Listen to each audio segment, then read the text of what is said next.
আমাকে তো চিনিস না, এখন নরম করে আসি, রাগলে যে আমি কি, রাগলে তুই টের পাবি। ও চিন্তা করছে রাগী হওয়া, খারাপ স্বভাবের হওয়া, কর্কশ কথা বলা, এইটা মনে হয় তার ক্রেডিট। আল্লাহ বলছেন এইটা কখনো ইমানদারের চরিত্র হতে পারে? তাহলে আজকের থেকে আমরা এই স্বভাবে কি পরিবর্তন করতে পারবো ভাই?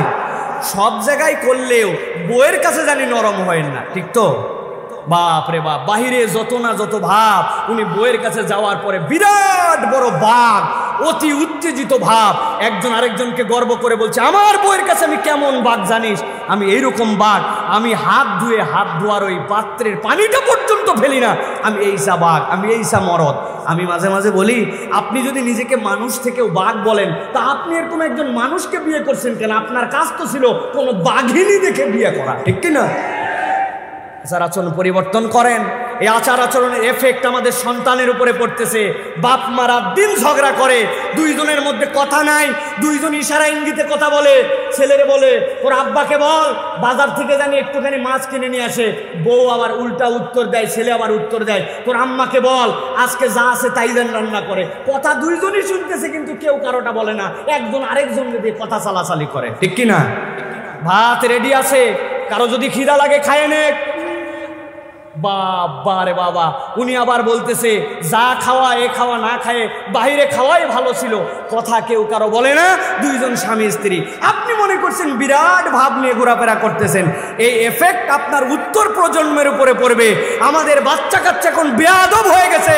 আগে বাপ মাকে দেখে বাচ্চা কাচ্চা ভয় করত, এখন আমাদের বাচ্চা কাচ্চাকে দেখে বাপ মা ভয় করে, ঠিক কিনা?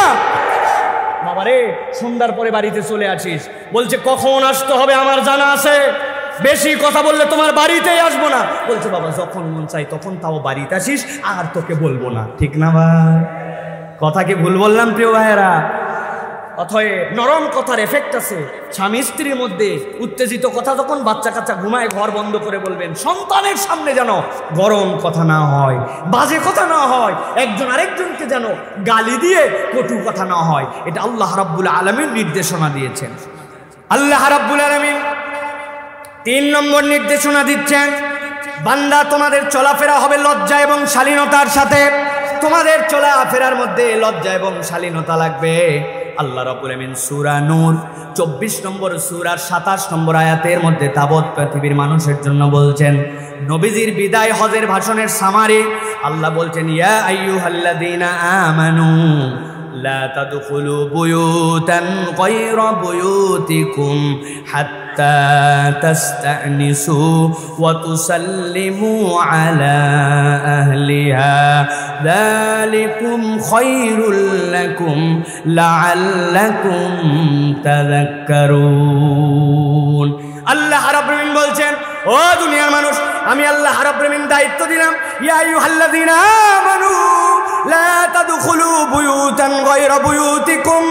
তোমরা একজন আরেকজনের বাড়িতে আসতেছো, তোমার ভাইয়ের বাড়ি, তোমার পরিচিত বাড়ি, এমনকি তোমার নিজের বাড়িতেও যদি তুমি আসো, আল্লাহ বলছেন 1 নম্বর দায়িত্ব হবে অনুমতি নিয়ে নেওয়া, 2 নম্বর ওই পরিবারের প্রতি সালাম দেওয়া। কোনো বান্দা যদি এইটা করে, আল্লাহ বলছেন যালিকুম খায়রুল লাকুম লাআল্লাকুম তাযাক্কারুন। বান্দা স্মরণে রেখো, এইটা যদি করো, এইটার মধ্যে তোমাদের জন্য কল্যাণ আছে। এখানে হাত তুলে সাড়া দিবেন। কারা কারা আছেন বুকে হাত দিয়ে বলেন, নিজের বাড়িতে যখন প্রবেশ করি, সুরসা ডাকার আগে, কলিং বেল চাপার আগে, ঠক ঠক দেওয়ার আগে বাড়িতে আগে সালাম দেই, নিজের বউরে সালাম দিয়ে প্রবেশ করি, নিজের পরিবারে সালাম দিয়ে বাড়িতে ঢুকি। হাত তোলেন। বাড়িতে সালাম দিয়ে ঢোকেন। আপনার বউ আছে না মা আছে? বউ আছে, মাও আছে, আলহামদুলিল্লাহ। কিন্তু ইমানদার হিসাবে তো আমাদের সকলের হাতগুলো উঠে যাওয়ার কথা ছিল, ঠিক কিনা? চিন্তা করে হুজুর সব জায়গায় সালাম দেওয়া যায়, কিন্তু বউকে আবার কেমন করে সালাম দেয়? একটা লজ্জা আছে না? আজকের ওয়াজ শুনে যায় যদি বাড়িতে আবার সালাম দেন, আসসালামু আলাইকুম ওয়া রাহমাতুল্লাহ, ফাতেমার মা দরজা খোলো, আপনার বউ আবার বলবে আমি কি অপরিচিত মানুষ নাকি? কোন ভক্কর চক্কর শুরু করলে তুমি আবার, ঠিক না ভাই? কিন্তু আমার আল্লাহ বলছেন তুমি যদি তোমার বাড়িতেও সালাম দিয়ে প্রবেশ করো, এইটা তোমার জন্য অনুমতি নাও এবং সালাম। আল্লাহ বলছেন এর মধ্যে তোমার জন্য বরকত আছে। তাহলে আমরা সিদ্ধান্ত নিব আমার পরিবারে আমার বাড়িতে ঢোকার পরে কলিং বেল চাপার আগে, অথবা কলিং বেল যদি বাড়ির থেকে ডিস্টেন্স এমন হয় সালাম না শোনা যায়, তাহলে আপনি কলিং বেল দিয়ে দরজাতে বাড়িতে ঢোকার আগে অনুমতি কারো অপরিচিত আর নিজের বাড়িতে অন্ততপক্ষে সালাম দিয়ে প্রবেশ করব। রাজি আছেন? কথা বলতে হবে, রাজি আছেন? ফাও ফাও না, এই আমল নিয়ে যেতে হবে। যাওয়ার পরে বাড়িতে সালাম দিয়ে প্রবেশ করবেন। আজকের থেকে আমরা এই আমলটা শুরু করব ইনশাআল্লাহ। কেমন করে সালাম দিবেন? আসসালামু আলাইকুম, আসসালামু আলাইকুম, আবার কত কি যে বললো বুঝা গেল। সালাম সুন্দর করে দিতে হবে। আসসালামু আলাইকুম কি নবীজিকে উপহাস করে বলছে আসসালামু আলাইকুম, নবীজি বলছেন ওয়ালাইকুম আসসালাম, মানে কি তোমার ধ্বংস হোক। নবীকে উপহাস করে বলছে, কিন্তু বাঙালি এখন উচ্চারণ ঠিক মতো পারে না, সালামটা পর্যন্ত বিশুদ্ধ করে দেয় না। আল্লাহ বলছেন কেউ যদি সালাম দেয় তার উত্তরটা তুমি একটু বাড়ায় দিও। আসসালামু আলাইকুম, উনি বলবে ওয়ালাইকুম আসসালাম ওয়া রাহমাতুল্লাহ, আসসালামু আলাইকুম ওয়া রাহমাতুল্লাহ, ওয়া আলাইকুম আসসালাম ওয়া রাহমাতুল্লাহ। এই ওয়াজ শুনে আবার কেউ যদি যায় বলে যা আছে কপালে, হুজুর বলছে সালাম দিয়ে ঢোকা লাগবে, দোয়া বেশি করলে লাভ। উনি সালাম দিয়েছে আসসালামু আলাইকুম ওয়া রাহমাতুল্লাহি ওয়া বারাকাতুহু ওয়া মাগফিরাতুহু ওয়া জান্নাতু ওয়া রিদওয়ানুহু কাসিরান কাসিরান, যে উত্তর দিবে তার বিপদ আছে না? অতএব যতটুকু লাগবে ওইটুকুর মধ্যে থাকা লাগবে। তাহলে কারো বাড়িতে ঢুকতে হলে ইমানদার অনুমতি নিয়ে ঢুকবে আর নিজের বাড়িতে অন্তত সালাম দিয়ে প্রবেশ করবে।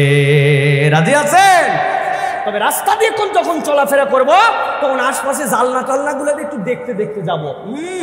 জায়গা মতো কেউ তাকালে মাথা নিচু করে হুজুর, আর যখনই দেখবো ফাঁক ফুঁক দেখে যাবো। নবীজি বলছেন কেউ যদি কারো বাড়িতে অন্যায়ভাবে ফুটা ফাটি কোনা দিয়ে তাকায়, যেদিক দিয়ে তার তাকানোর অধিকার নাই, কেউ যদি তার চোখটা ফুটা করে দেয় তার জন্য বিচার হবে না, কেননা সে অন্যায় কাজ করেছে। আল্লাহু আকবার। আর আমরা মানুষের দিকে এমনভাবে তাকাই, মানুষের অনেক অন্যায় দেখার পরে আমরা আবার এসে ফুটানি করি। একজন এসে বলতেছে হুজুর আমি মোড়ের দোকানে চা খাচ্ছিলাম আর একটা জিনিস দেখে বুকটা ফেটে গেল। কি হয়েছে ভাই? পর্দা পুশিটা বলে কিছু নাই হুজুর, যা মেয়ে দেখলাম 15-20টার মধ্যে 14টার বুকেই কাপড় নাই। আমি বললাম আপনার মতো মুত্তাকি তো দেখি না, সমাজের এত খারাপ, আপনি চোখ দিয়ে গুনে 14 জনের কাপড় সারা দেখলেন, আপনার দেখার অনুমতিটা দিল কে? আছে না এরকম? আল্লাহ রাব্বুল আলামিন আমাদেরকে হেফাজত করবেন, আল্লাহুম্মা আমিন।